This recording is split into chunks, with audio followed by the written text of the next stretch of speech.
minha satisfação. Eu tenho um carinho muito grande aí pela Unicap, eu já estive aí várias vezes. Em 98, nós realizamos, né, o congresso da ALAIC, junto com a Unicap. Tivemos oportunidade também de conviver bastante, né, com Oswaldo Trigueiro, com professores, né, da Universidade Federal Rural de Pernambuco. E então a gente tem muitas histórias aí que não é o caso de contar agora. E eu fiquei muito, muito feliz em saber dessa iniciativa, né, do mestrado, de revitalizar, né, porque o Insiform existe, né, estava precisando de uma revitalização. Então, eu acho que essa iniciativa, ela veio num momento muito certo e vai dar, assim, um novo momento, né, nessa nova dinâmica e tão difícil que nós estamos vivendo e dar um vigor também para o mestrado, né, recuperar. Acho muito importante a gente lembrar, né, e recuperar o que já existe, né, não tentar sempre inventar a roda. Né. Eu preparei, antes de nós falarmos um pouco, né, dos desafios, das possíveis tendências, eu gostaria de fazer, assim, uma breve explanação um pouco da pesquisa científica, né, em comunicação no Brasil, algumas considerações, né, destacar também o papel dos cursos de pós-graduação, que tiveram um papel central, né, no desenvolvimento da pesquisa, aí também as contribuições do CNPq, já que me colocaram aqui também, né, representando o CNPq pelo comitê, que explicar um pouquinho a questão também de como funciona, os critérios para a questão das bolsas, etc., e depois falarmos um pouco dos desafios, né? Porque, vejam bem, o que nós temos são incertezas, não há certezas de nada. O que podemos caracterizar esse momento é uma grande incerteza, mas que as pesquisas continuam, né? Continuam. E muitos temas certamente estão surgindo já e vão surgir. Só que quando a minha primeira preocupação, quando você colocou, né, como pesquisadora antiga, sempre foi, mas o que eu vou falar sobre esse tema, se eu ainda não tenho dados, né, de pesquisa empírica, nenhum, então, foi o que eu procurei, você me tranquilizou, porque ninguém tem, então, o que eu procurei foi atualizar, fazer uma cartografia para ver o número de pesquisadores que tem hoje no CNPq, os dados atuais dos programas de pós-graduação também que estão reconhecidos lá pela CAPES. Então, eu vou fazer apresentar para vocês um breve panorama para situar um pouco, né, a pesquisa, como ela surgiu e como se desenvolveu. Primeira, quando a gente fala, né, em pesquisa científica no Brasil, é uma tarefa difícil, não é uma tarefa simples. Se nós considerarmos, então, a questão da pandemia, em tempos de pandemia, mais ainda, praticamente impossível. Então, se nós considerarmos a questão da dimensão territorial do país, as regiões, as grandes diferenças, né, para começar, nós vamos ver mais para frente, a pós-graduação no Nordeste, ela só foi acontecer a partir de 1990 na Bahia, né, no estado da Bahia. Então, antigamente todos da região Norte, a região Nordeste, tinham que vir para São Paulo, principalmente, para o Rio de Janeiro, para fazer o mestrado e o doutorado.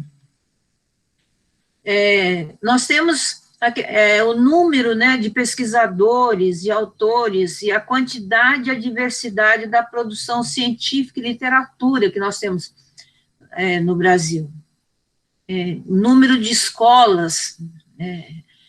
Nós não temos aí eu diria assim, é muito difícil, o ideal seria se a gente tivesse condições de ter um mapeamento, né, que eu entendo que esse mapeamento seria possível, sobretudo via os GTs, né, os GPs da Intercom, porque realmente há uma diversidade temática muito, muito grande, né, e falta, no meu entender, um estudo da arte mesmo, de toda essa pesquisa que vem sendo gerada, né.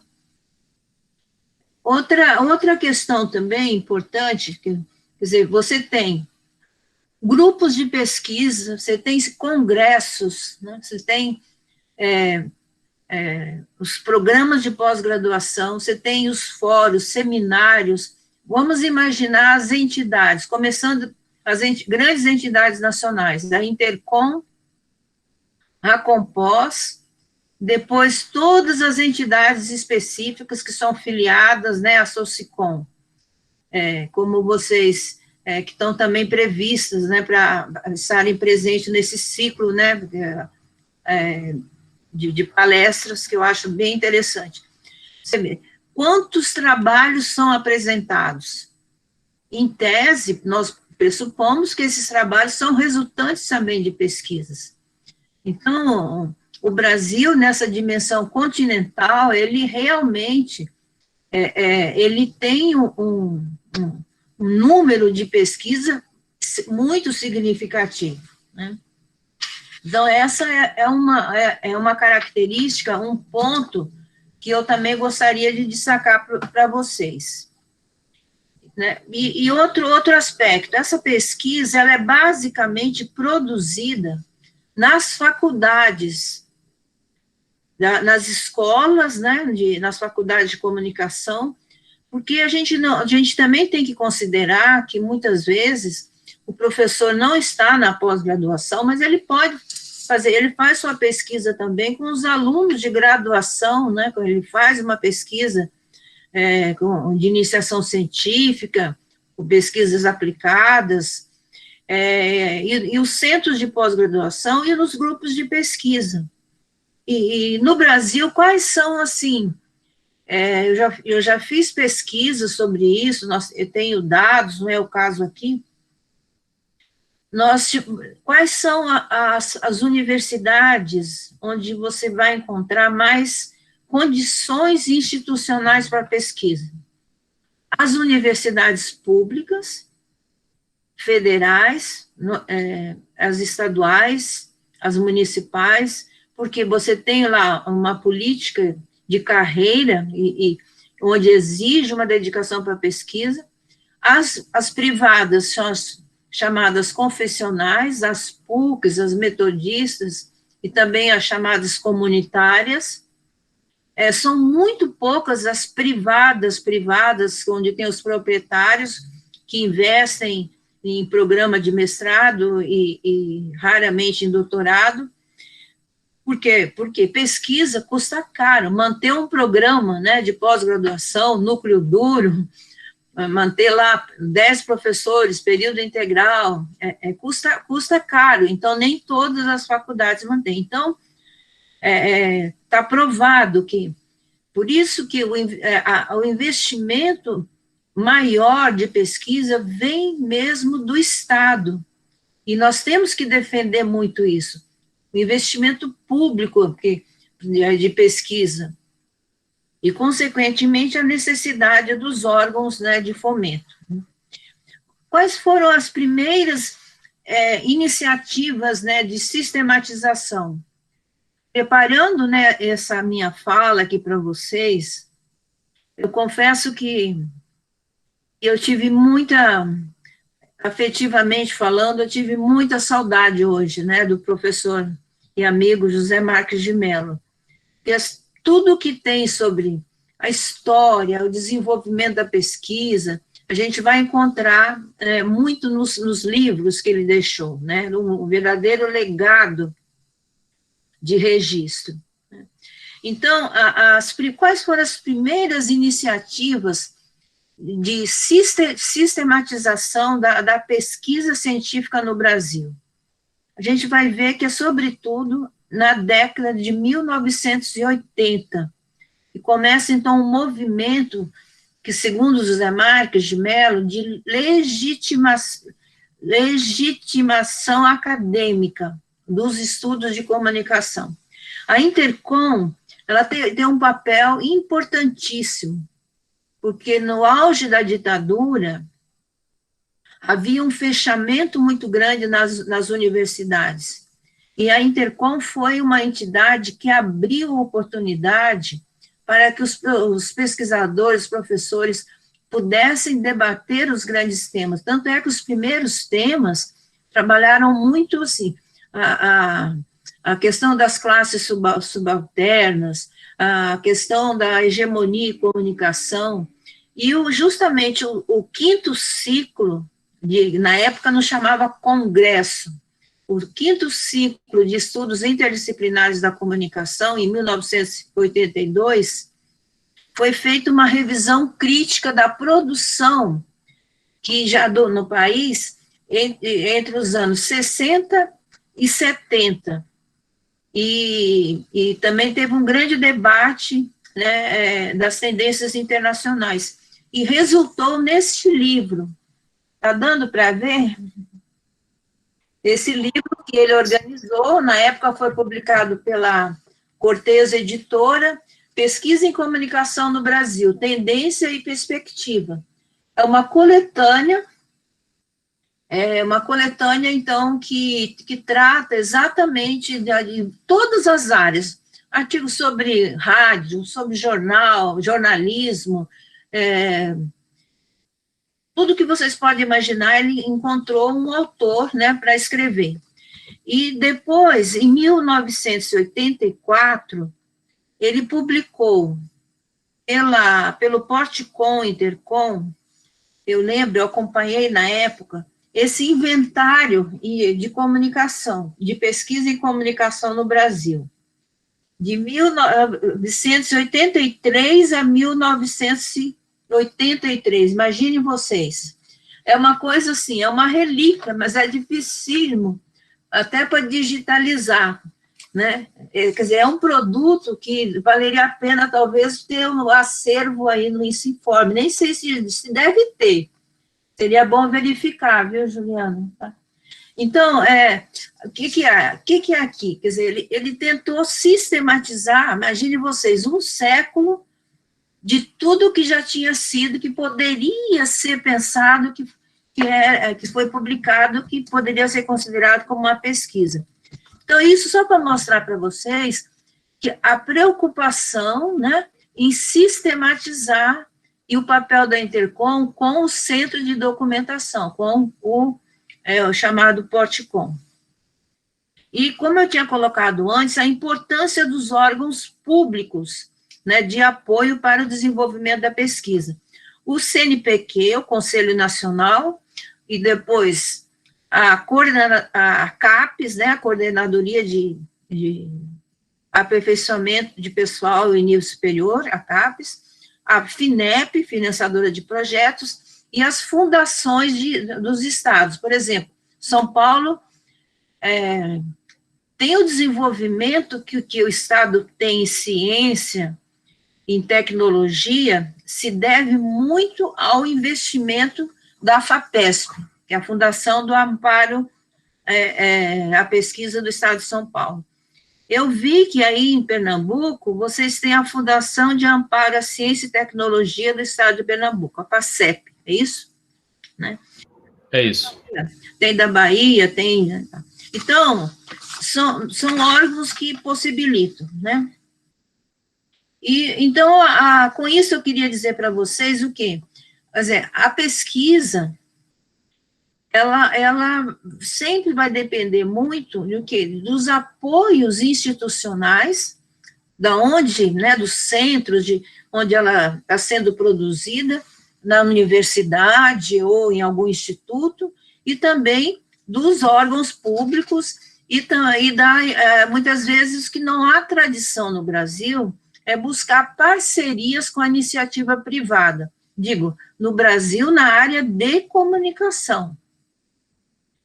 diferente das outras áreas.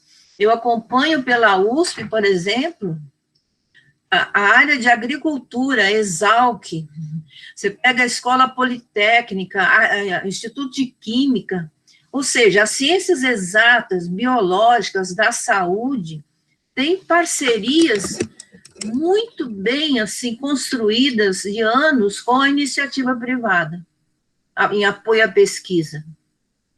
A USP agora mesmo promoveu toda uma campanha, ainda está em USP Vida, e tem conseguido bastante doações para ajudar na pesquisa contra o coronavírus.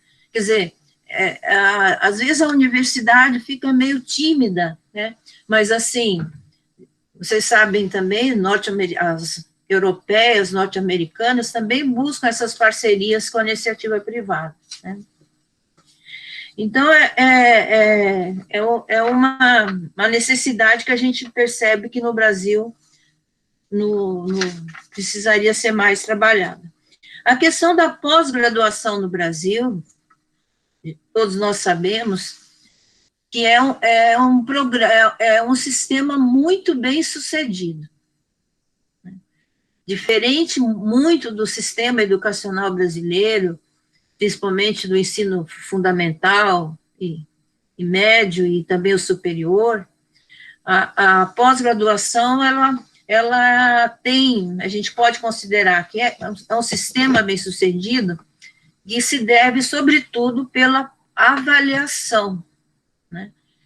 Embora nós tenhamos críticas, né, na questão da plataforma do Sucupira, que foi criado em 2014, das exigências, mas se a gente comparar com outros países, principalmente da América Latina, a gente vai ver que o Brasil tem tido sucesso, né? Não estou falando de outro governo, mas o sistema de pós-graduação, ele é um sistema bem sucedido. O que acontece? Acontece que vai depender muito de quem, né, de quem vai dirigir esse programa, do corpo docente, do envolvimento, né, do corpo discente também, porque um programa de pós-graduação, ele não anda sozinho, né, ele é um conjunto, né, e é onde se faz pesquisa. Os estudos mostram, apesar de todas essas iniciativas, inclusive que eu mencionei, né, toda essa sistematização que o professor Marx fez já de um século até 93, mas a pesquisa mesmo, a gente vai ver que ela vai acontecer a partir da reforma de 68, isso em todas as áreas do conhecimento, quando realmente mostra a não divisão entre pesquisa e ensino, né?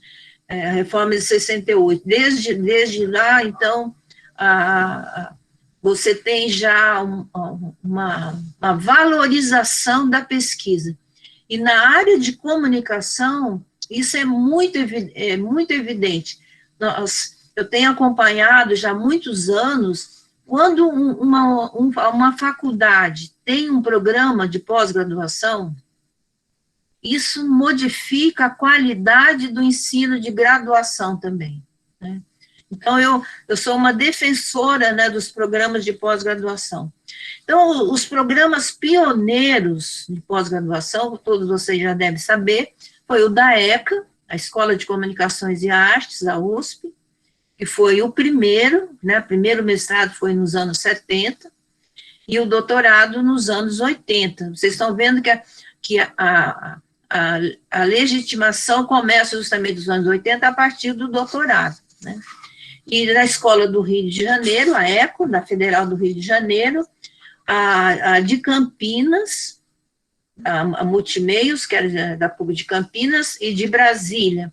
Até isso, nós ficamos com 5 programas, né, por muito tempo, sendo que só a partir de de 1990 é que começam a surgir novos programas. O da Bahia, depois em 95 veio o da PUC do Rio Grande do Sul, e aí vão outros, né? Vão surgindo. Ano 2000, então, há um grande número. O último levantamento, e hoje foi confirmado pelo site da CAPES, nós estamos, no momento, com 50, entre mestrado e doutorado, nós estamos com 57 programas entre mestrado e doutorado, sendo que 32 doutorados. E um detalhe importante, inclusive o programa de vocês, nos últimos anos, foi o crescimento do mestrado profissional. Que eu acho muito importante. A área de comunicação, que é uma área que sempre ficou muitos teóricos, muitos críticos ficaram muito assim, não, vamos trabalhar só teorias, né? E a diferença da Escola de Comunicações e Artes, que desde a sua fundação, e inclusive a sua pós-graduação, sempre se preocupou muito com as áreas aplicadas, profissionais. Nós temos que lembrar que nós fazemos parte das ciências sociais aplicadas, fazemos parte das ciências da comunicação, né? E se nós fazemos parte da ciência da comunicação, então por que não? Muitas vezes as pesquisas que são feitas na pós-graduação, com devido respeito, elas não contribuem. Elas ficam lá, primeiro ficava na prateleira, agora vai ficar, né, no digital. Quer dizer, hoje as pesquisas são disponíveis, elas estão lá, né, estão até uma exigência também da CAPES. Então, nós temos que, ao escolher um tema, nós temos que ver que contribuição nova você vai trazer para contribuir socialmente, né? É chato dar um exemplo próprio, mas, por exemplo, quando eu fiz meu mestrado, em 2000, foi nos anos 80, eu não tinha pretensão nenhuma, mas eu quis fazer assim, não, eu vou sistematizar, porque os livros de planejamento, eles eram muito, de relações públicas, eles eram muito só técnicos. Eu falei, mas tem que fundamentar. Aí eu debrucei, fiquei estudando. Aí fiz uma pesquisa prática nos sindicatos metalúrgicos, numa empresa brasileira, privada e numa empresa pública. Aí fiz toda uma sistematização de relações públicas, planejamento de relações públicas à comunicação integrada, e defendi que relações públicas também não podia ficar só para a empresa, tinha que ficar para organizações sociais, etc, etc. Quer dizer, e felizmente foi publicado, aquilo foi republicado, reeditado, etc, etc. Então, quer dizer, aquele meu trabalho modesto, ele está contribuindo até hoje. Então, eu acho assim, a gente sempre tem que pensar que contribuição nova eu vou trazer, né? Então, a pesquisa não é simplesmente para satisfazer o nosso ego, ou é muito comum também, porque eu preciso do título, né? Eu vou precisar porque eu vou participar de um concurso, então eu quero entrar, etc. Então, fica essa mensagem aí, né? Quer dizer, sempre buscar um tema, primeiro, um tema que você goste, um tema que você também já tem uma vivência com aquele tema. Eu sempre falo para os meus alunos, quer dizer, não adianta você pegar algo que você não tem envolvimento nenhum, que você não conheça, que você vai ter que... Primeiro, se você não tem envolvimento, como é que você vai ter interesse com aquilo, né? Então, você tendo interesse, você vai também se envolver muito mais e tem que, como diz assim, ter paixão por aquilo que você vai fazer e, sobretudo, pensar socialmente, Principalmente, quer dizer, se você, inclusive, está fazendo um investimento pessoal, investimento financeiro, tem mais razões ainda para você fazer desse projeto um projeto que vai lhe trazer também satisfação. Eu já fiz, não deu tempo de atualizar, mas em outras, em 2017, eu tive a oportunidade, a gente fez um levantamento das áreas porque vocês sabem, os programas têm uma área de concentração e linhas, mas assim, as áreas de concentração, na grande maioria, elas estão muito centradas em mídias, né, comunicação e sociedade, discursos midiáticos, audiovisual, comunicação e sociabilidade contemporânea, comunicação e sociedade, quando é específico, jornalismo. Depois tem também as linhas de pesquisa, muito variado também as linhas de pesquisa, não vou aqui tomar tempo com isso. Então, isso aí já é uma, como é que se diz, uma diretriz, né? Quando você tem que ter uma área de concentração e as linhas. E é uma exigência que você tem que ter um vínculo com por exemplo, o professor tem que, para ser daquela linha, ele tem que ter uma produção científica daquela linha, e o orientando, a pessoa vai ter que também se alinhar com aquela linha, não adianta ela fazer uma pesquisa, um tema de sua dissertação, se não tiver nada a ver com aquela linha. Isso prejudica lá na avaliação o programa, né? Então, esses cuidadinhos aí tem que sempre ter, porque isso, no final, isso tem um prejuízo, né? Outro item importante, quando a gente fala na pesquisa científica, nós não podemos esquecer, e tem avançado muito no Brasil, são chamados grupos de pesquisa. O CNPq, que tem lá um diretório de pesquisa, teve um censo em 2016, mas de lá para cá está tendo alguns problemas, mas eu verifiquei no site, continua lá o diretório. Então, é mais uma fonte, né, que nós temos também importante e mostra o quê? A pujança da pesquisa científica no Brasil. Então, nós, em termos, assim, de avanço da área de comunicação no Brasil, o país está muito adiantado, né? É que agora, infelizmente, né, esse ano a gente não vai ter os congressos presenciais, mas um congresso grande da Intercom, a gente vê lá as exposições de livros, é verdade, a gente fica impressionado de ver o tanto de produção que temos, e hoje sem falar dos e-books todos, né?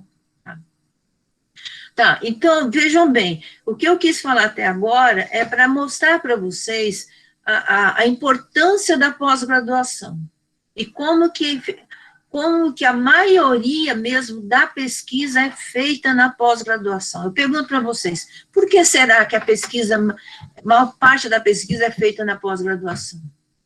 Porque os professores que dão aula na graduação, principalmente, vamos pensar, a maioria das faculdades no Brasil são da área privada. O professor, ele ganha hora-aula. E com essa crise toda que nós estamos vivendo agora, aqui em São Paulo, nós tivemos universidades que mandaram embora 150 professores agora em junho, de 20 anos de casa, de 30 anos de casa, etc, etc. Quer dizer, como que esse professor que ganha hora-aula, que não tem apoio nenhum para pesquisa, ele vai investir, não está vinculado em programa de pós-graduação, como é que ele vai investir em pesquisa? Então, eu não estou falando que não faça, estou falando que é muito mais viável e o que acontece, a pesquisa ocorre muito mais nos centros de pós-graduação.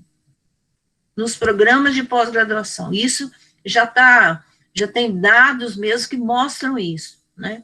Daí a importância, né, dos programas de pós-graduação.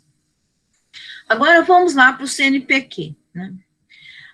O Conselho Nacional, né, de Desenvolvimento Científico e Tecnológico, como vocês sabem, ele é uma agência governamental, que foi criada pela Lei 1.310, em 15 de janeiro de 1951, e é vinculado ao Ministério de Ciência e Tecnologia. E a finalidade fomenta a pesquisa científica e tecnológica e o incentivo à formação de pesquisadores no Brasil. Então, vocês estão vendo que o CNPq, ele tem a finalidade diferente da CAPES. A CAPES está vinculada à formação de pessoal de nível superior, mas está muito vinculada aos programas de pós-graduação. O CNPq, embora lamentável, está passando por uma grande crise nos últimos anos, né, falta de recursos, mas continua de pé. Eu sempre falo que a gente nunca pode desanimar, continua tendo editais, e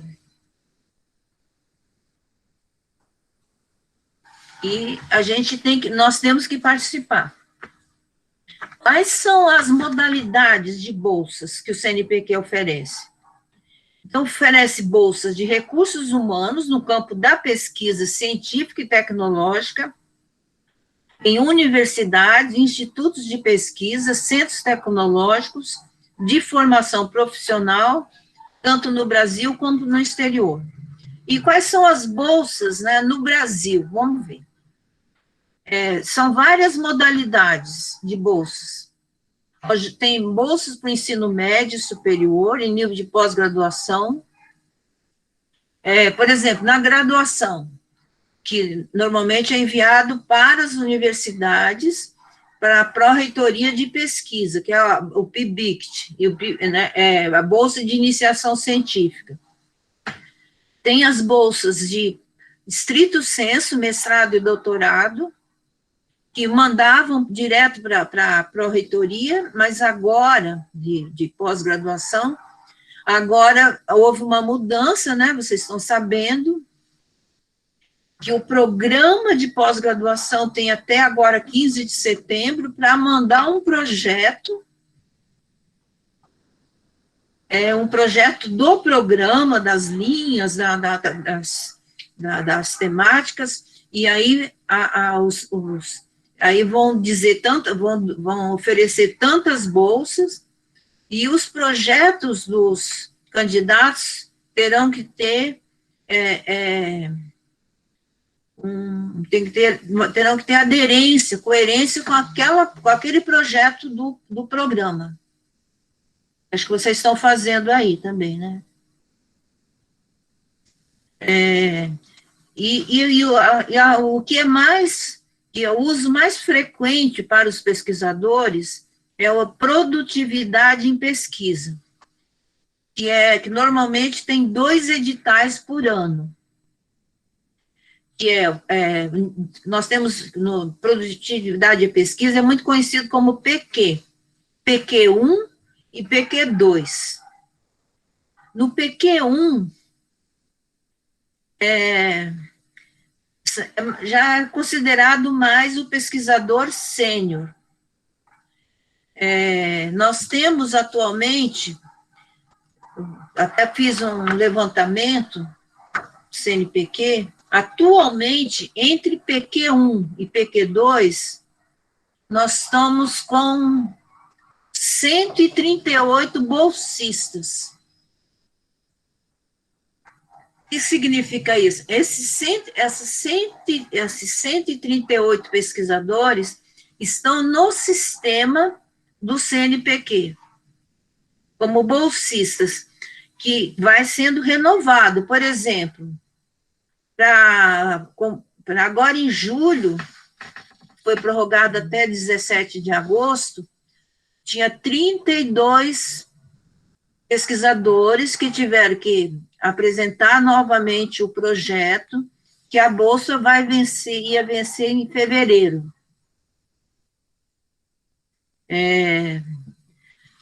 Aí,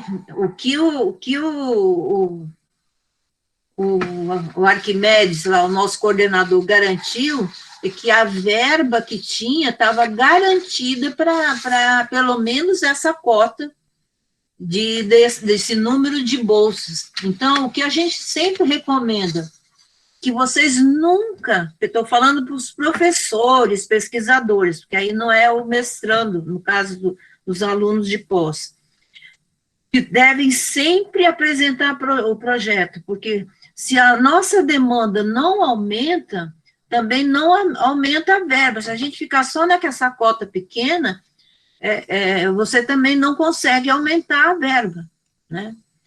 Eu pergunto para vocês, 138 bolsistas, considerando o Brasil, imagine quantos doutores nós temos hoje.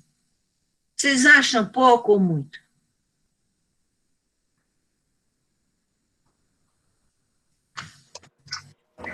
São os que recebem pouquíssimo. 138 bolsistas nós temos hoje.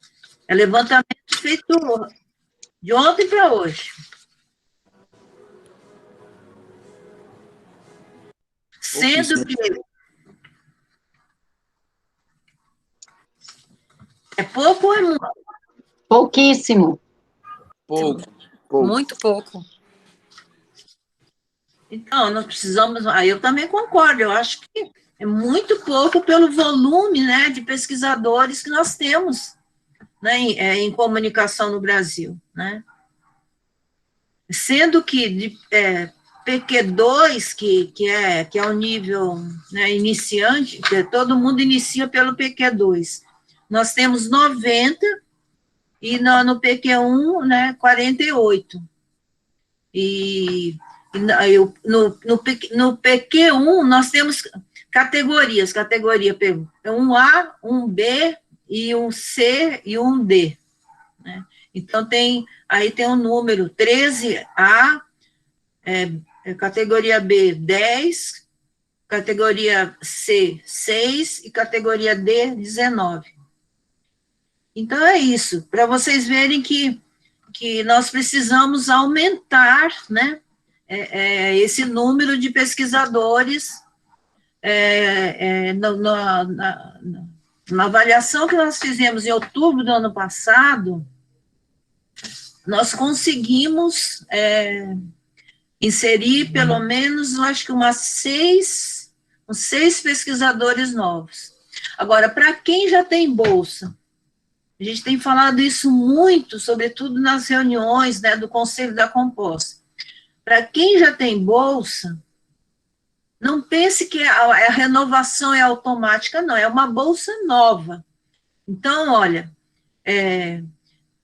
quais são os critérios que tem que analisar? Primeiro, tem que seguir, olhar com muita atenção, no edital saem os critérios. Por exemplo, mérito e relevância, né, do mérito científico do projeto. Tem que, às vezes o pessoal não tem paciência, porque todos os tipos de bolsa, os tipos de auxílio, tudo é com base em editais. Então, você tem que ler atentamente o edital, preencher corretamente o formulário, não pode deixar de passar a data. Se passou a data, não adianta chorar, porque é no sistema. Quer dizer, além de você ler atentamente o edital, você precisa levar em conta também os critérios de avaliação da área de comunicação. Esses critérios foram feitos não foi nem do nosso grupo atual, já foi feito antes. Por exemplo, produção intelectual.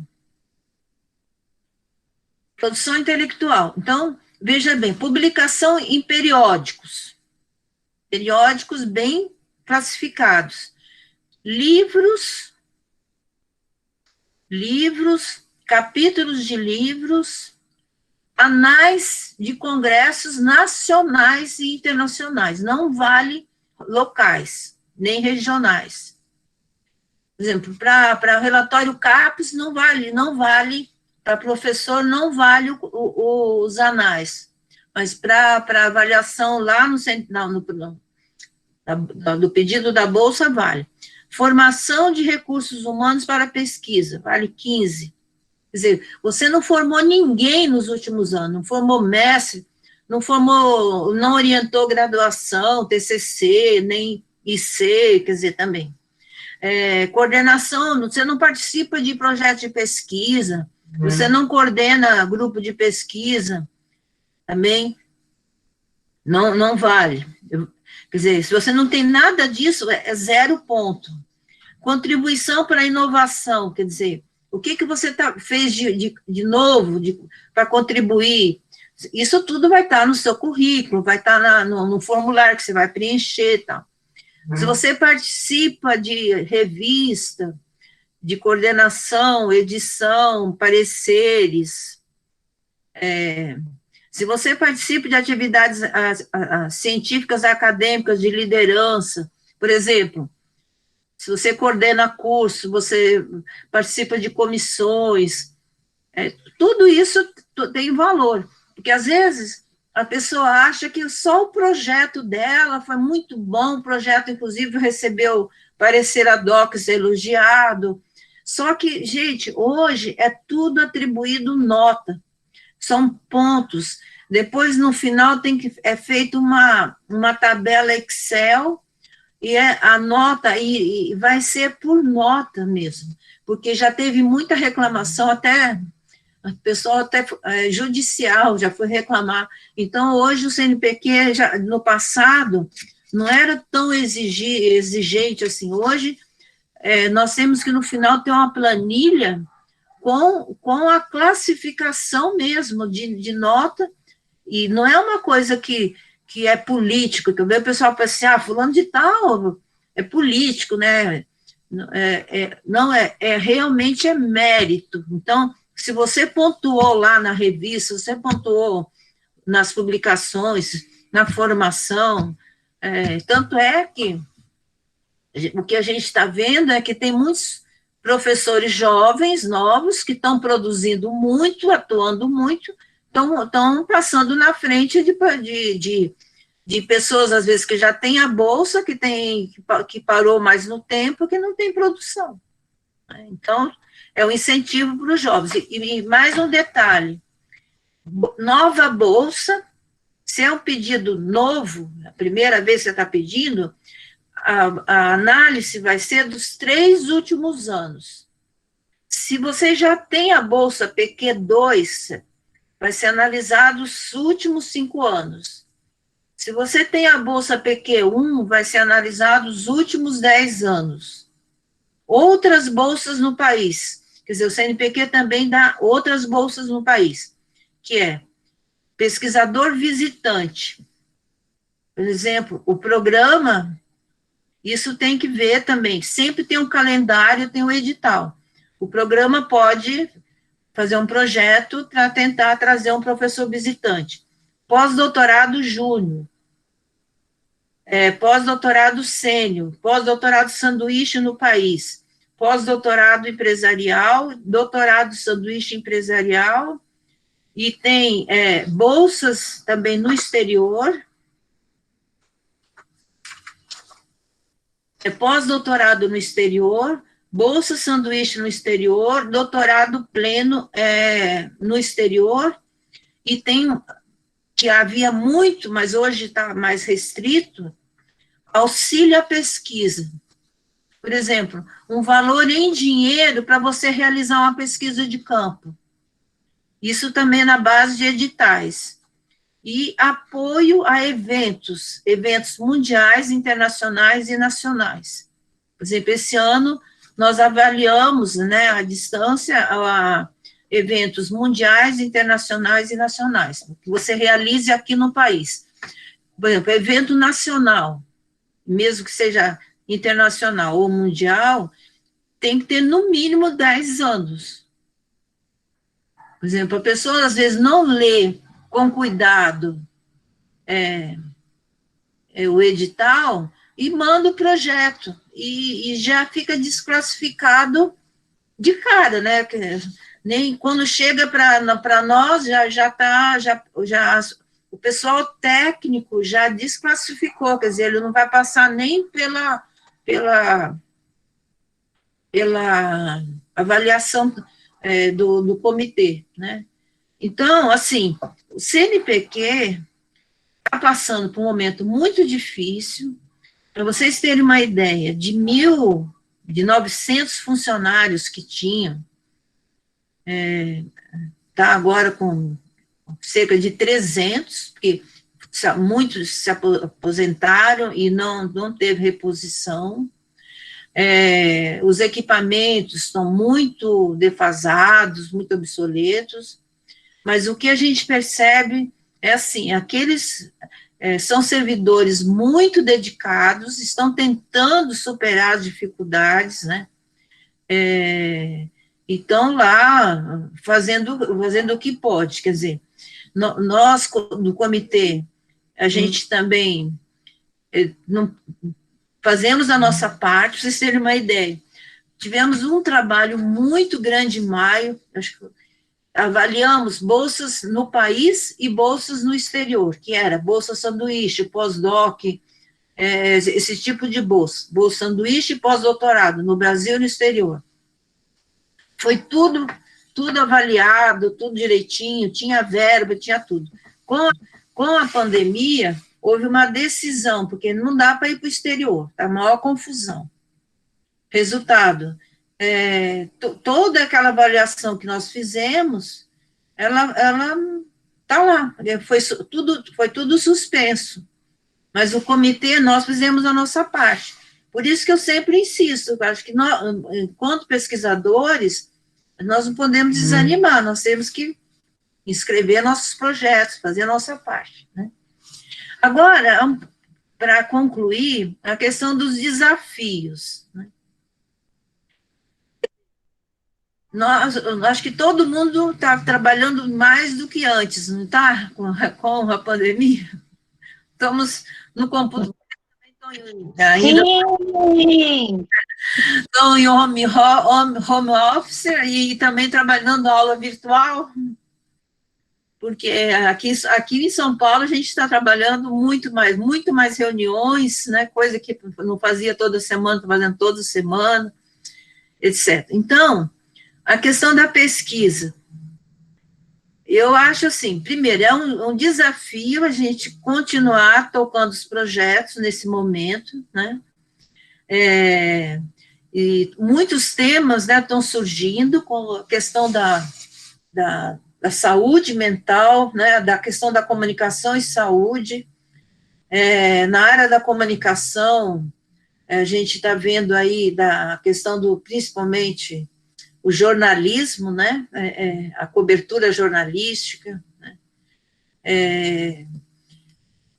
e nós, inclusive, temos, pela revista da LAIC, nós temos até uma convocatória que vai terminar agora dia 15 de setembro, que é Comunicação e Saúde.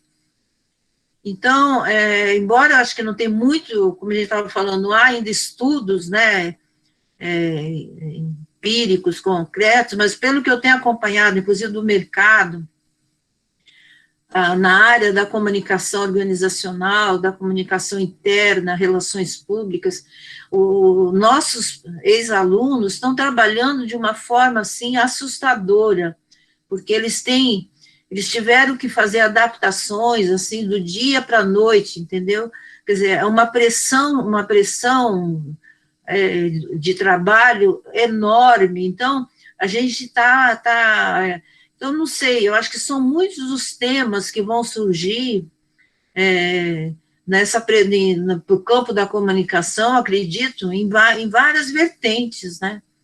Da questão a pressão no trabalho, sobretudo nesse trabalho intelectual, nesse trabalho material, né? Esse trabalho, tem o problema até ergométrico, né? Do uso o tempo todo no computador, cadeiras não, às vezes não adequadas, e pensar também na questão imagine as mães, né, os pais com os filhos também juntos, né, sem ir para a escola, então, é um momento muito, muito difícil, né, e ao mesmo tempo as pressões, você tem que dar conta, você tem que dar as suas aulas, você tem que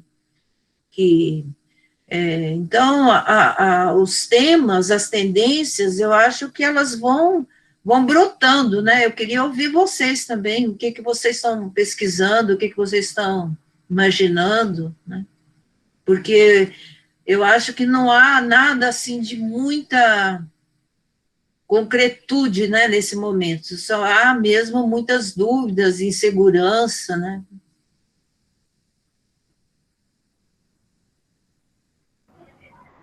Ok, professora Margarida, obrigado. Eu vou passar agora a palavra para quem quiser fazer perguntas, mas antes eu queria ressaltar que eu estou com o meu edital impresso aqui, viu?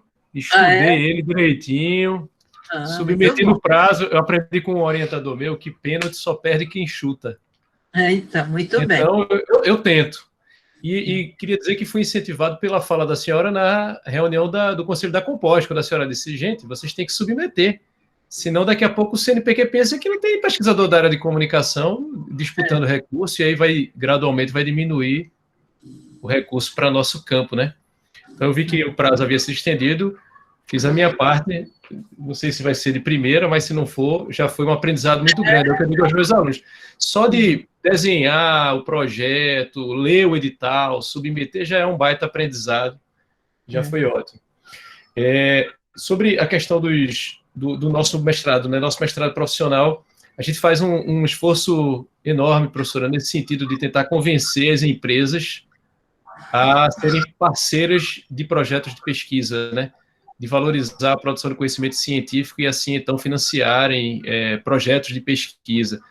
A gente ainda está engatinhando nisso, imagine que, se é uma dificuldade geral, imagine aqui ainda, e que a gente ainda tem boa parte do nosso empresariado ainda guiado por uma mentalidade açucareira, né, de pouco... Antes fosse esse raciocínio que, por exemplo, no agronegócio tem, né, de investimento em desenvolvimento de ciência para se aplicar ao mercado. Mas a gente teve uma pequena vitória que, na verdade, para a gente, dentro das circunstâncias, foi muito grande, é que uma egressa do nosso mestrado teve o seu trabalho de conclusão de curso submetido a um edital da Google, um edital latino-americano com financiamento de até $250 mil, e foi contemplada. Hoje ela está desenvolvendo, junto com o Sistema Jornal do Comércio, como a senhora sabe, é um conglomerado de mídia regional, um dispositivo que faz de maneira automatizada a checagem de fake news. Então, a Google financiou, quer dizer, um trabalho que foi fruto de um mestrado profissional, e a gente espera que isso sirva de incentivo para os nossos outros estudantes. Eu queria abrir a palavra para quem quiser fazer perguntas. A professora Margarida, quem quer começar, por favor, se inscrevam aí no chat para poder ter um controle, né? Alguém quer iniciar uma primeira rodada?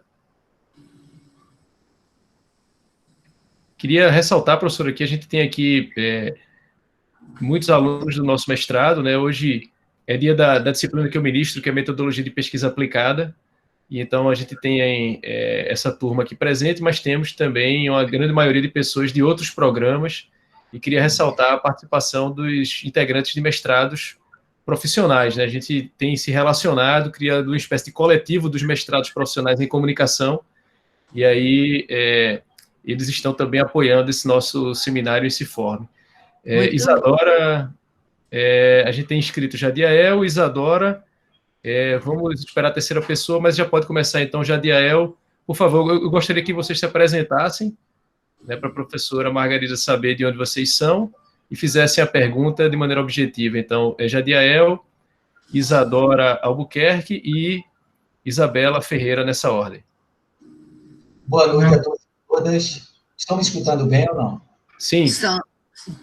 É um prazer, professora Margarida. Eu fui aluno do curso de Relações Públicas aí na Universidade Católica, nos anos 2000, onde me formei e li alguns livros da senhora, de sua autoria, e era bastante gratificante hoje estar aqui e conhecer pessoalmente não, mas pelo menos estar tendo uma ideia que estou tendo uma aula com a senhora. Então, isso já me deixa feliz, porque antes, né, só em livros, né?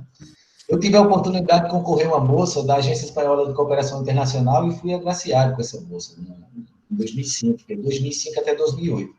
E essa experiência, para mim, foi muito gratificante. Então, eu fiz um mestrado profissional também lá na área de comunicação e marketing político.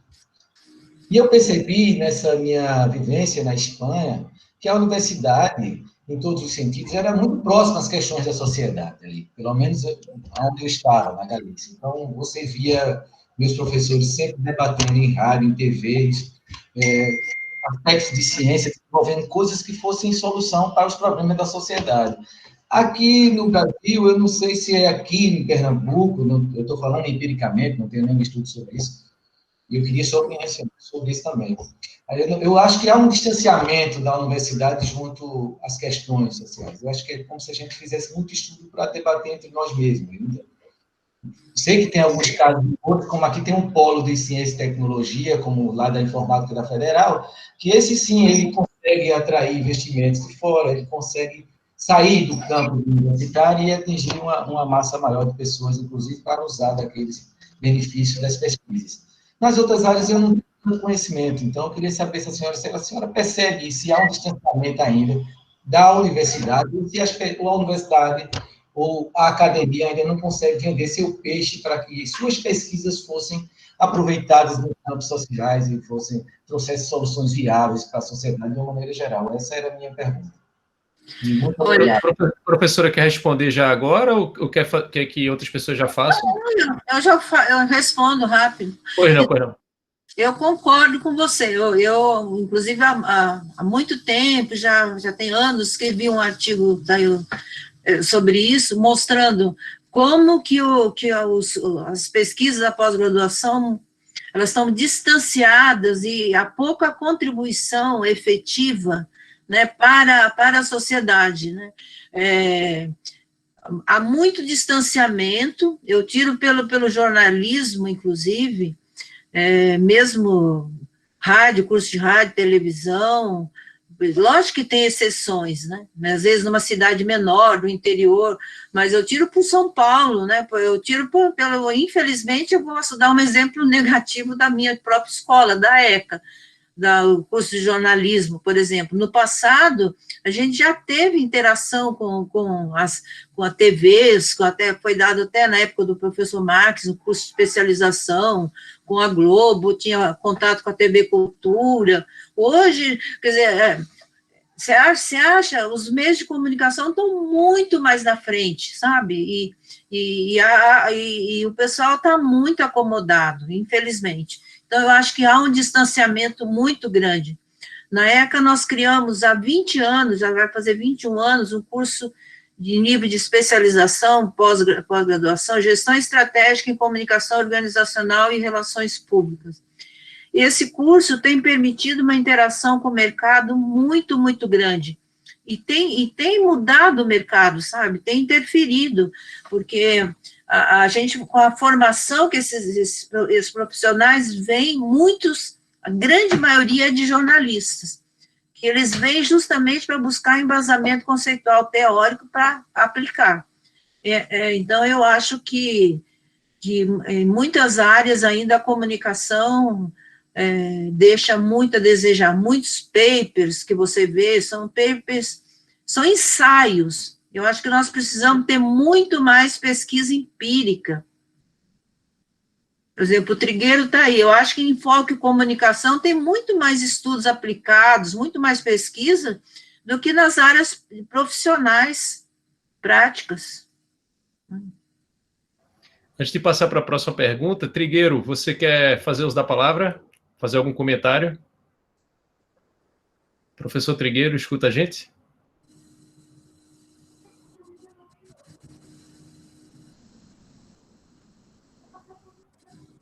Então, acho que... Oi, professor, acho que está falhando. Está fechado. Seu microfone está fechado.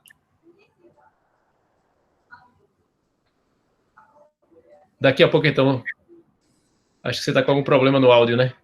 Então vamos passar. Depois então o Trigueiro faz um comentário. Acho que seria interessante, professor, ele falar um pouco também sobre essa perspectiva, né, da pesquisa aplicada entre o pessoal da Foco Comunicação. Pronto, Abril, Trigueiro, pronto. Com você a palavra aí, antes de passar para a próxima pergunta. Boa noite, é um prazer estar participando desse encontro. E, Juliana, eu queria dizer que fico muito satisfeito que você está dizendo que está recuperando o Instituto de Ciências da Informação, o CIFOR. Eu fui aluno aí da Católica nos anos 70. 70 eu fui aluno do curso de jornalismo, conheci Luiz Beltrão em 74 e Zé Marques de Mello também, aí através do Roberto Benjamin. E convivi com os três, aliás, Roberto Benjamin, Zé Marques de Mello e Luiz Beltrão, até o final da vida deles, lamentavelmente. E aprendi muito com eles.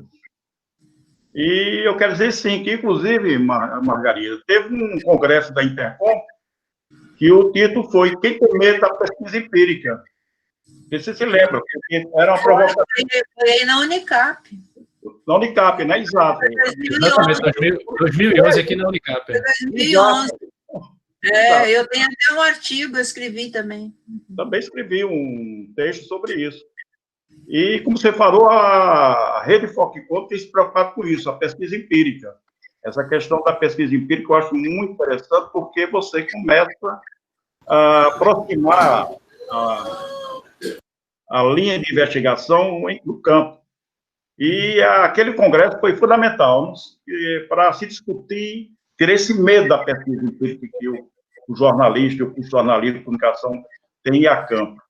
E com essa relação, a interação com os meios de comunicação, na minha época de estudante, a gente era obrigado, não tinha trabalho final, TCT, CI, etc. Você era obrigado a fazer um estágio num veículo de comunicação. Era o nosso trabalho final. Aí na Católica, eu acho que seria na Unicamp e seria também nas outras universidades. E você era obrigado, então, era obrigatoriamente ter essa interação, os cursos de comunicação e jornalismo com os veículos. Mas houve um problema de que muitos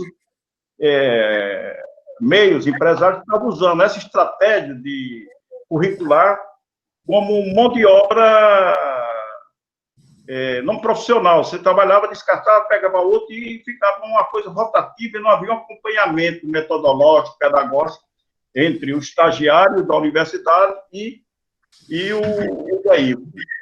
E com isso eu acho que nós perdemos um espaço de interação que podemos recuperar com aquilo que o Margarida acabou de falar. Eu acho que isso é fundamental e que o Jonas, é isso, Jonas, falava, fazia a pergunta, o Souza fazia pergunta sobre isso, essa interação do curso de jornalismo e o veículo. Eu acho interessante esses dois aspectos. A comunicação, nós temos uma preocupação fundamental, que é a pesquisa empírica, e trabalhar com esses dados numa tentativa de descobrir e formular uma metodologia e uma teoria da comunicação, criada por Beltrão, que nós estamos tentando atualizar, né, no contexto contemporâneo do qual estamos vivenciando. Então, minha participação seria isso. Eu estou afastado da universidade e há algum tempo não tenho mais vínculo com a pós-graduação nem a graduação, e a pandemia, o Covid, as conferências virtuais me proporcionou essa reaproximação com colegas de várias partes do Brasil, e nunca li tanto, e nunca trabalhei tanto como ultimamente, agora, nesse meu isolamento. Eu quero agradecer a oportunidade de, mais uma vez, ouvir Margarida, é sempre um aprendizado importante, e ela faz essa explanação sobre o perfil da pós-graduação no Brasil na atualidade. É isso que eu queria dizer, Juliano. Obrigado, Trigueiro. E saiba que... Parabéns pelo trabalho e revitalizar o ICIPOL. Eu que agradeço, Trigueiro, aí pelo bom material, tem vários cadernos, várias revistas, tem um bom material, tanto da Intercom como também do Instituto. Tem um bom material. Sim, vou entrar em contato com você em breve, porque estamos aí também, semestre que vem, devemos inaugurar a Cátedra Luiz Beltrão aqui, para, de fato, ela passar a ter uma atividade vinculada ao mestrado. E aí você está na nossa lista, olha aí, ó, que relíquia. Obrigado, Trigueiro, pelas palavras. E aqui tem o conceito de atualidade do jornalismo. Está muito em voga, Luiz Beltrão, 1964, Luiz Beltrão já colocava atualidade jornalística. O que é atualidade jornalística? E pouco se fala Luiz Beltrão nesse conceito que estão sendo recuperados na atualidade. Olha aí. Obrigado, Trigueiro. A gente sempre tem como exemplo, né? Eu tenho uma admiração, uma lembrança muito carinhosa daí do Roberto Benjamin, da Teresa Lúcia Halliday e do professor Marx, né? Como eles reproduziram, né? E no caso aí o Trigueiro, como reproduziram os ensinamentos do Luiz Beltrão, né? Que o Luiz Beltrão foi aquele mestre, né? Que pesquisador que soube formar discípulos, né? E eles três sempre se colocavam, né, com aquela seriedade, né, na pesquisa empírica. Então, eu tenho grandes lembranças, assim, lembranças bonitas, positivas, né? Eu conheci pessoalmente também Luiz Beltrão. Né? Ok, só antes de passar a palavra para a Isadora, queria dizer que o esforço que a gente tem feito aqui, Jadiael, professora Margarida Trigueiro, é de bater mesmo na porta das empresas, porque a gente tem participado de alguns eventos e observa que as empresas desconhecem o que se passa dentro da universidade. Quer dizer, esse distanciamento, né, acontece nos dois sentidos, né? Tanto as empresas se distanciaram, quanto a academia também se distanciou das empresas em função de algumas distorções, né, Trigueiro, como você bem citou, que não foram resolvidas, né? Poderiam ser de maneira incremental ali ter sido resolvido e a relação ter se mantido, mas o que houve foi um distanciamento. E aí o que é que acontece?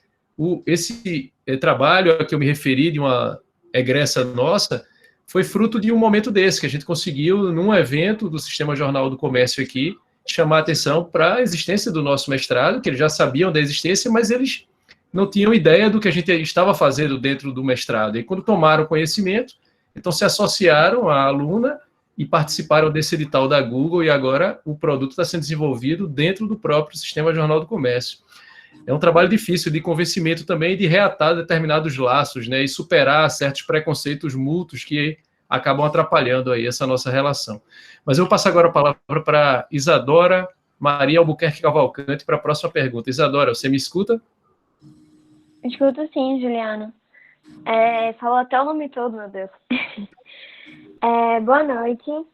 Eu queria falar mais voltado assim para você já falando desse distanciamento. Se identifica, Isadora, se identifica. Sim. Tu és de onde? Estás em qual curso? Eu sou estudante de jornalismo, estou no 5º período.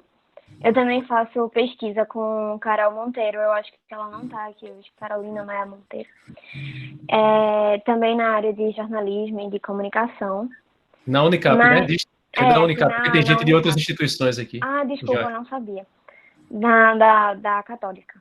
Joia. E aí, eu queria falar, assim, mais voltado para os alunos. Vocês voltaram mais, assim, sobre esse distanciamento da universidade com as empresas, com a sociedade, assim, em geral. E no meu caso, a dúvida é voltado mais para os alunos. Porque no ensino médio mesmo, eu venho, assim, de uma escola bem tradicional, aqui de Recife.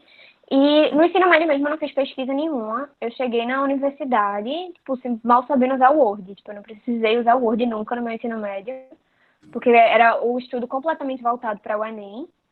Então, senti muita falta de usar programas básicos ou até de aprender a pesquisar no início do curso. E aí, eu queria saber mais se vocês percebem esse problema, assim, da falta às vezes não é nem do interesse do aluno, é do conhecimento do aluno, que existe essa possibilidade da pesquisa, ou o que a pesquisa pode trazer para o aluno. Eu me interessei porque eu tenho uma irmã mais velha, ela acabou fazendo e eu acabei sabendo da existência. Mas quando, assim, eu me interessei, acho que nenhuma pessoa no meu período também fazia o PIBIC. Também fazia parte da pesquisa, eu acho que por falta de conhecimento também. Eu queria saber se vocês também percebem esse distanciamento e se vocês veem algum tipo de solução. Olha, professora Margarida. Então, eu tenho na minha trajetória, né, eu gosto muito, né, de orientar alunos de graduação, né, e fico muito feliz em ver a evolução. Então, agora depende muito também do interesse, né, do próprio estudante também. Então, normalmente, o que acontece? Eu vou falar da USP. Na USP, nós temos tanto um plano de bolsas de iniciação científica, que é do PIBICT, né, que é pela Pró-Reitoria de Pesquisa, mas a universidade tem mantido um plano chamado Plano Unificado de Bolsas, desde 2017, para poder ajudar na permanência estudantil também, que tem uma vertente de pesquisa, de extensão e ensino. Então, é feito também por meio de edital. Aí o docente faz o projeto, aí depois o estudante que tiver interesse se inscreve, aí ele passa por um processo seletivo.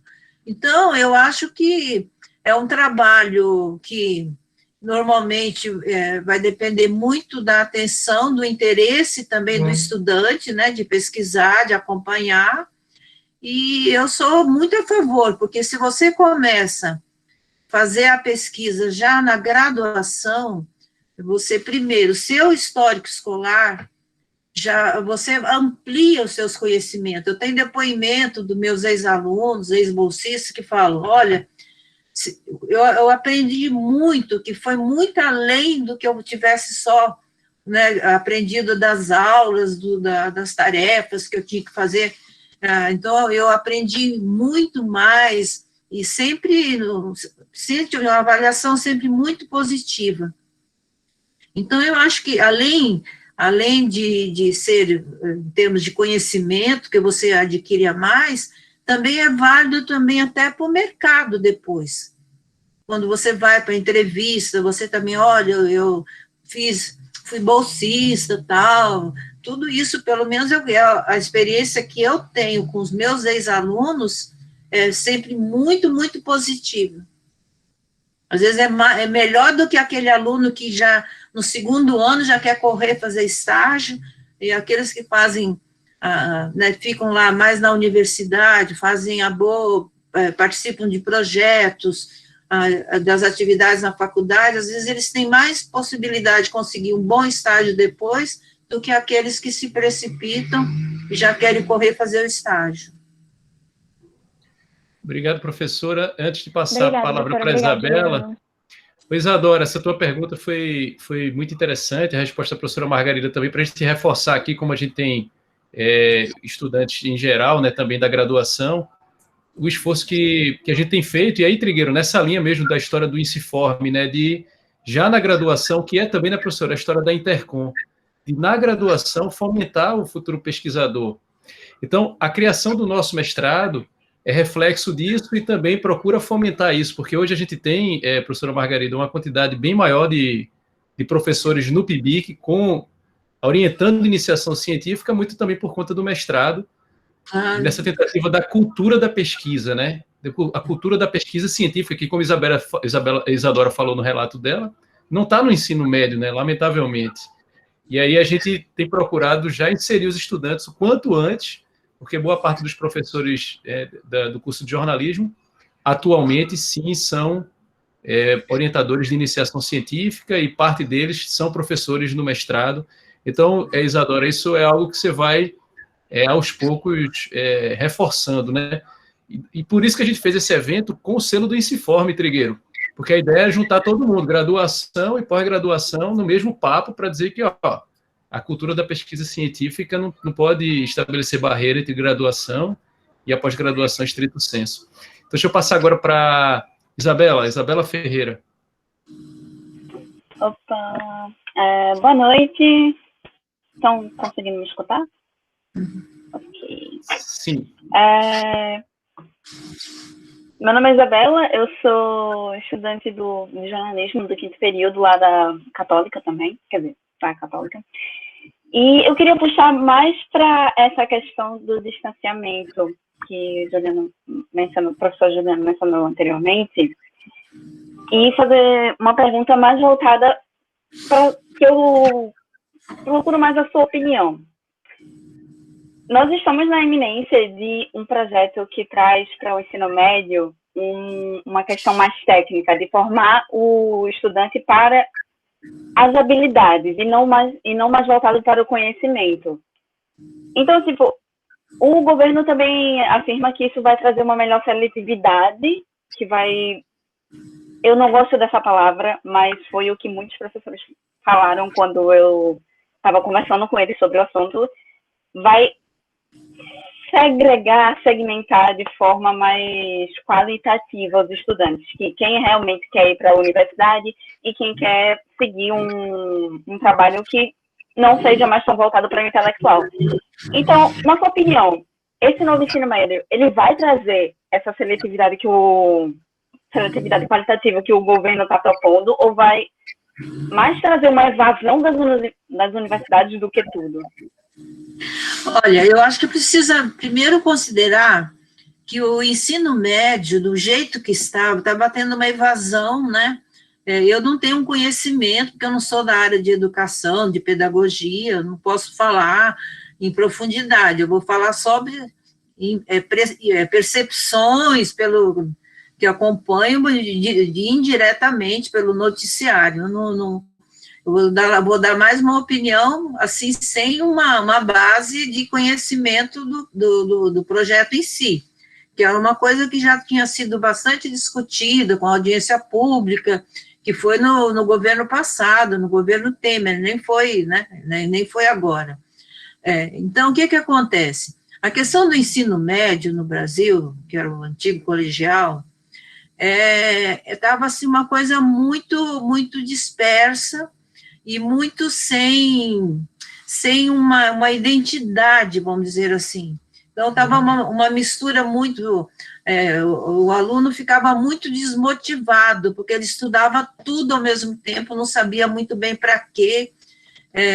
Então, eu acredito que tudo vai depender muito da escola, da profundidade que os professores vão passar, porque se você vai, porque no passado longínquo, por exemplo, chamava área científica, depois tinha a área lá de humanas, a área de magistério, era dividido por áreas, quer dizer, o fato de definir um pouco das especialidades, não quer dizer que vai ser, no meu entender, não vai dizer que vai ser uma coisa que você não vai ter conhecimento nenhum. Então, vai depender muito do nível da escola, do nível do professor e do projeto pedagógico. Por exemplo, se você não tem vocação nenhuma, você tem que ter uma base em todas as ciências. Você vai ter que saber um pouco de química, de matemática, de tudo. Você estudou isso também no ensino fundamental. Agora, você não precisa entrar numa profundidade, a meu ver, numa matemática e numa física, se você quer ir para as humanidades. Deve ser assim, eu não posso, alguém quiser completar, eu penso dessa maneira. Então, eu acho que vai depender demais do projeto pedagógico de cada escola. E também da universidade. A universidade, o que está acontecendo? Por exemplo, a escola politécnica da USP, ela é uma escola das ciências exatas. No entanto, o currículo, é obrigatório o aluno fazer disciplinas optativas em humanidades.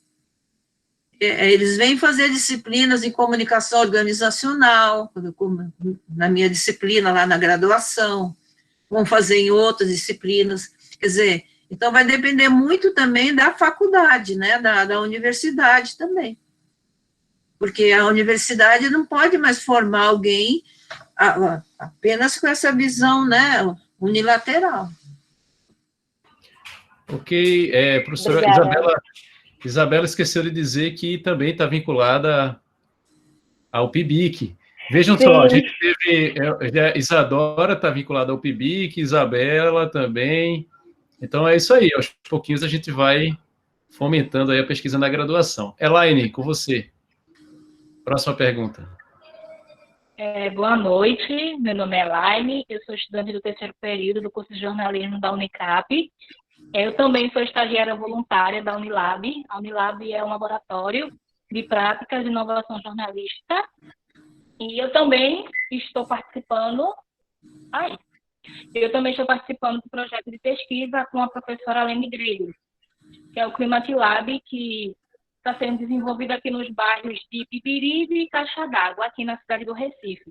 Mas a minha pergunta é a seguinte: eu tenho interesse em seguir a área acadêmica e também pretendo fazer o mestrado e doutorado. Eu vi que algumas pessoas perguntaram em relação à bolsa, ao valor de bolsa. Só que a minha pergunta é a seguinte: os editais, eu tenho vontade de estudar em uma determinada universidade nos Estados Unidos para fazer o mestrado ou doutorado. Para mim poder me candidatar para estudar fora, as universidades, elas precisam estar nesse edital ou não? Qual é a pergunta? Quer que eu repita? Não. No caso, quando é para doutorado, você consegue, eventualmente, dependendo do projeto, olha, primeira coisa, não é fácil você conseguir pelo CNPq e CAPES bolsa para estudo no exterior. No passado era mais fácil, porque como hoje no Brasil, eu falei, nós temos 57 programas de pós-graduação, 32 programas de doutorado. Então, passa por um crivo muito grande. Por exemplo, se você escolher um tema, um assunto que nós já temos aqui, muitas vezes a pessoa propõe um tema que nós temos centros de pós-graduação que é muito melhor do que em outro país. Que nós temos pesquisadores, especialistas que trabalham com aquele tema, etc. Para começar, mestrado, normalmente não há financiamento de bolsa de mestrado para o exterior. Doutorado, sim, mas não é fácil conseguir, né? Eu estou falando pelo que eu tenho acompanhado. Doutorado pleno, porque são 4 anos, acaba sendo um custo muito alto, ainda mais no momento atual. Não quero desanimar você, eu estou só sendo realista, né? Mas, assim, nada é impossível, né? Pode tentar. O que é muito comum as pessoas fazerem tipo MBA lá e buscarem outras fontes. Mas, por exemplo, para você fazer um doutorado fora, primeiro, você tem que, ou alguém, ou algum professor seu, tem que conhecer algum professor da universidade de lá. Porque primeiro você tem que ter uma carta de aceite de um professor de lá. Normalmente, não há assim, já no edital não aparece nome de universidade nenhuma. Tá? Então, é isso. Ana Luísa Hertal, mais uma pergunta. Olá, professora, boa noite. Tudo bom? Eu sou mestranda do mestrado de Indústrias Criativas aí da Unicap, e meu tema é sobre comunicação e educação, inclusive eu bebo na fonte aí de um colega seu, né, o Ismar Soares, e, enfim, e aí eu queria saber o seguinte, em relação aos investimentos, como é que o Ministério da Ciência, sou jornalista, como é que o Ministério da Ciência e Tecnologia tem se comportado, enfim, em relação... É uma dúvida até, não sei se é uma dúvida muito primária minha, mas o investimento as bolsas, enfim, toda a verba do CNPq vem do Ministério, não é isso? A bolsa do CNPq, porque o CNPq, ele está vinculado ao Ministério de Ciência e Tecnologia, que agora é só Ciência e Tecnologia, porque antes estava também Comunicações e Inovação, que quando foi criado o Ministério lá das Comunicações, saiu, né? Atualmente está ligado lá. Está só Ciência e Tecnologia. A CAPES está ligado ao Ministério da Educação. Quer dizer, o CNPq, ele tem uma verba que é o orçamento anual, O que tem acontecido, eu não estou com valores aqui, é que, infelizmente, dado tudo que está acontecendo, o orçamento do CNPq, nos últimos anos, desde o ano passado, ano retrasado, já tem sido muito reduzido. E a prioridade hoje está sendo muito mais para a saúde, foi muito em função muita coisa também em função da pandemia, e também muito para questões das ciências, mais para a área de tecnologia. Tanto é que o edital tem muita coisa, né, que você tem que contemplar também no seu projeto, mesmo que seja transversal, a questão das ciências tecnológicas também. Então, a questão de verba, ela existe, mas houve uma diminuição muito, muito grande. Eu não posso precisar de quanto, que eu não tenho os dados aqui. Mais alguém, pessoal? Quer fazer alguma pergunta? Então, professora Margarida, eu vou fazer uma pergunta, tá? Para a gente encerrar, considerar essa última. Como a gente tem aqui boa parte dos nossos participantes, estudantes, né? Ou de graduação, em sua maioria, ou de mestrado, embora provavelmente haja alguns de doutorado, eu queria perguntar à senhora o seguinte, e também levando em conta que o nosso programa está terminando aí a primeira quadrienal, né? Um programa jovem, que orientação, de certa forma a senhora já falou ao longo da fala, mas eu queria que a senhora sintetizasse agora. O que é que a senhora diria nesse momento para estudantes de mestrado em comunicação aqui no Brasil, né? Muitos deles se sentindo desmotivados nessas circunstâncias de distanciamento social, sem poder conviver com os colegas no ambiente da universidade, mas com toda a sua experiência, vivência, que recomendação? O que é que a senhora diria para os estudantes e o que é que a senhora diria para um programa que está terminando a primeira quadrienal?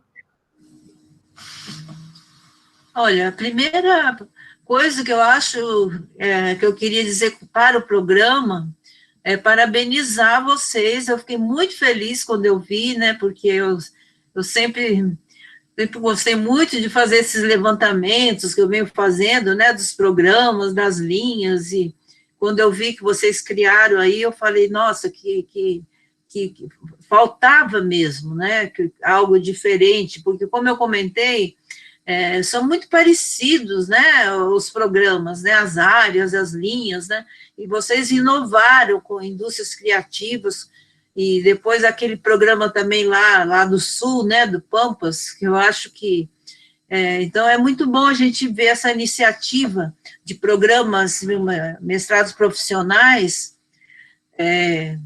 voltados mesmo para as realidades sociais, para o mercado. Eu valorizo muito isso. Eu acho que aquilo que a gente comentou, a área de comunicação não pode ficar isolada, fazendo trabalhos totalmente distantes, né, das realidades sociais, dessas demandas, né, que a sociedade, que o mercado profissional precisa da nossa contribuição. Então, eu acho que o programa, chegando agora nesse primeiro relatório, o que eu quero desejar é uma boa sorte aí, para que vocês sejam bem avaliados, né, e que já melhore a nota de cara, né, vamos torcer, né.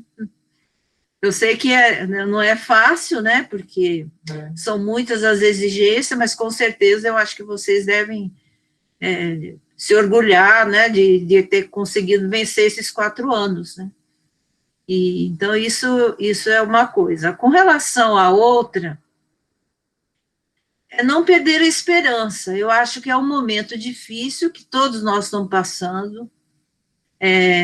Já são 5 meses, né, que nós estamos, e é uma doença muito contagiosa, né, e os estudos mostram que numa sala de aula, em qualquer aglomerado, já a tendência é muito mais mais perigosa. Então, eu acho que nós não temos muito o que fazer, a não ser nos adaptarmos, né? Eu acho que é uma situação nova, tem algum lado bom da facilidade que nós estamos tendo de nos encontrar, né? Mas, assim, é doloroso, né? O fato de você não ter liberdade, de você não poder sair, fazer seus programas, suas compras, você ir para a universidade, ter aquela convivência normal que você tinha. Mas eu acho que nós não podemos perder a esperança, e isso vai passar, né? A esperança eu acho que é uma vivência. Vocês são muito jovens, né? Eu nunca podia imaginar, na minha faixa etária, que eu ia passar por isso, né? Vocês estão passando isso numa geração jovem, né, Trigueiro? Então, eu acho que vocês vão ter história para contar, porque quem passou pela gripe espanhola, né, foi algo semelhante, né? Então, mas assim, nós temos que ver também que alguma coisa, a questão da solidariedade, alguns valores têm que ficar. A questão da responsabilidade que nós temos que ter conosco e com os outros, né? Então, eu acho que são algumas mensagens que essa pandemia está passando, né, para a sociedade, né? A gente não sabe se todo mundo vai assumir, mas é uma questão muito, muito difícil, mas eu acho que nós estamos enfrentando e vamos superá-la. Acho que a gente não pode perder a esperança. Professora, a senhora sugeriu que a gente não desanimasse, aí Luciana Coutinho Araújo se animou imediatamente e já pediu a palavra para fazer a última pergunta, agora eu prometo que é a última. Imagina, Luciana, não tem problema, não, pode fazer perguntas, estou à disposição. Que responsabilidade, boa noite, professora Margarida, que bom ter a sua presença aqui hoje, a sala está lotada e dá para ver na cara de Juliano que ele está muito feliz de conseguir trazer você para participar aqui com a gente. Eu sou estudante também do mestrado de Indústrias Criativas da Unicap, e começando agora nesse período bem desafiador para todo mundo. E eu sou servidora pública e estou pesquisando na área de comunicação pública. Como a gente ainda está no comecinho, ainda estou fazendo alguns ajustes, imagino que o projeto vai mudar um pouco.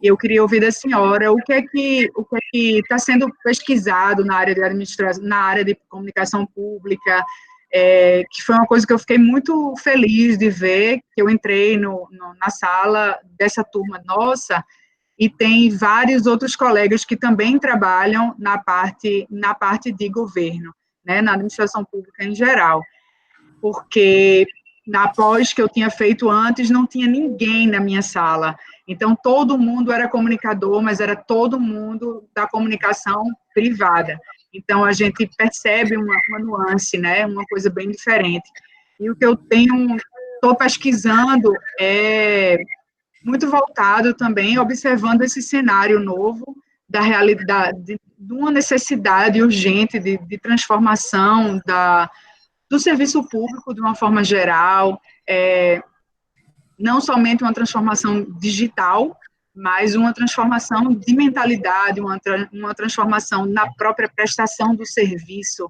na própria formulação de políticas públicas. Então, eu estou tentando direcionar para que a minha pesquisa seja o máximo proveitosa nesse sentido, mas ainda gostaria muito de lhe ouvir.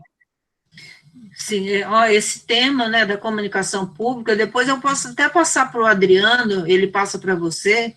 Eu tenho um levantamento bom de teses, de livros, né, que existe uma literatura, assim, bastante razoável até nos últimos tempos, né? Nós aqui na USP produzimos, eu orientei também teses sobre isso, porque a questão da comunicação pública, ela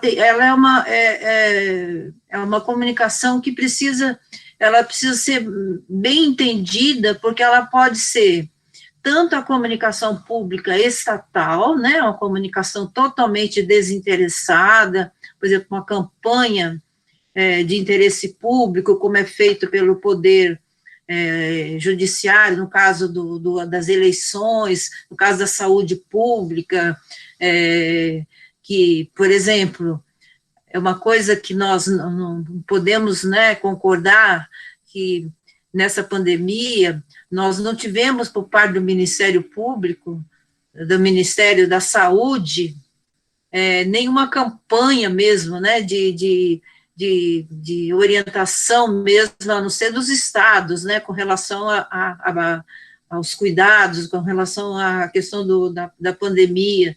Então, isso aí a gente chama de uma comunicação pública estatal, não uma comunicação de governo. Mas, por outro lado, a comunicação pública também é uma comunicação que acabou sendo muito considerada, como é um termo mais simpático, e é também uma comunicação governamental, né? E é também uma comunicação política. Então, tem várias vertentes, e a comunicação pública, qual é a razão de ser? Quer dizer, qual é o pilar da comunicação pública? É o interesse público, né? Então, eu acho que o tema é um tema muito interessante, você pode explorar bastante, e é um tema que muitas vezes ele é totalmente deturpado, né? Você vê numa prefeitura, que seja pequena, do interior, às vezes a comunicação é feita muito mais para promover o prefeito do que a serviço do cidadão, né? Então, eu acho que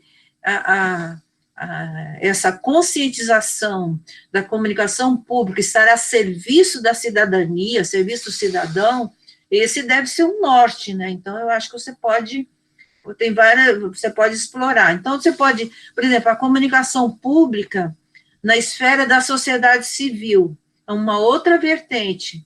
Inclusive, eu orientei uma tese de doutorado da Regina Escudeiro, ela publicou um livro, que ela trabalhou a comunicação pública na esfera pública. Foi lá em Londrina, estudando uma comunidade de um bairro, né, do poder daquela comunidade ali, de interação, de conquistas, etc. Então, mas assim, tudo bem fundamentado, né? Então, é interessante. Depois eu passo para o Adriano, ele te passa as fontes, se você precisar, eu acho que pode ajudar, tá? Muito obrigada. Obrigado, professora. Bem, acho que com isso a gente encerra. Eu queria mais uma vez, professora Margarida, ressaltar aqui a nossa satisfação. Como a senhora sabe, era um desejo antigo, né, trazê-la para cá. Lembro do dia em que a gente se encontrou e a senhora disse que havia tomado conhecimento da criação do mestrado, e eu falei logo para os nossos colegas professores, olha, a professora Margarida já está sabendo que o nosso mestrado foi criado. E aí foi legal, porque eu compartilhei com eles, né, essa observação que a senhora já havia feito à época, sobre o quanto era inovadora, né, a proposta. E essa era a ideia mesmo, quer dizer, seguindo mais uma vez a tradição colocada por Luiz Beltrão, Zé Marques de Mello, a Universidade Católica de Pernambuco, que procura cultivar essa questão da inovação, essa conexão da teoria com a prática, e quem tem medo da pesquisa empírica, né, Trigueiro, que foi também o tema justamente do congresso aqui em 2011. Então, eu queria, mais uma vez, agradecer a senhora por toda a generosidade, né, acho que quem está aqui talvez não saiba que a professora Margarida é tão referência em gratidão quanto ela é academicamente. Então, a professora Margarida sempre está disposta a compartilhar de maneira muito generosa, né, esse conhecimento, e aí é uma generosidade enorme. Professora, mais uma vez, obrigado, a gente agradece demais, foi ótimo, e lembrando que a gente vai ter os próximos encontros aí, né, no próximo a gente vai ter, né, professora Edson, falando também pela CAPES, professor Edson Dalmonte, depois tem Maurício falando pela Compós, depois tem Giovandro falando pela Intercom. A gente encerra com a Ana Regina pela Socicom. A gente ficou muito orgulhoso quando a gente montou a programação, e o primeiro raciocínio era: o professor José Marcos de Mello ficaria orgulhoso de ver o INSINFORM fazendo um evento com esses nomes, né, com esses representantes. Porque justamente o professor, né, ele sempre valorizava muito as entidades, né, como eu falei no início. Imagine vocês a produção toda das entidades, né, dos e-books, dos livros, dos papers, e toda essa preocupação que ele tinha, né, e eu também tenho, com essa sistematização, né, acho que nós precisaríamos, eu acho que o INSINFORM pode recuperar muito essa sistematização, né, e da pesquisa, e tudo isso é um registro, né. Depois eu vou fazer um resumo, né, da minha exposição, e eu mando para você, tá bom? Maravilha, obrigado, agradeço demais, e agradeço a participação de todos vocês aqui, né? A gente chegou a ter 60 pessoas aqui em determinado momento, agora alguns caíram, foram embora, tiveram outros compromissos, mas agradeço demais a participação de todos. Professores da pós-graduação, professor Cláudio Bezerra, nosso professor também do mestrado está aí, Trigueiro, alunos e alunas de graduação e de pós-graduação. Muito obrigado a todos. Obrigado, Adriana. A Adriana está aí da Intercom também, todo mundo. Foi ótimo contar com vocês, e mais uma vez, professora Margarida, muito obrigado, viu, pela participação. Eu que agradeço, e muito obrigada, foi um prazer, eu tenho um carinho muito grande aí por todos vocês, tá bom? Tudo de bom. Obrigado, um abraço, boa noite para todos, pessoal. Tchau.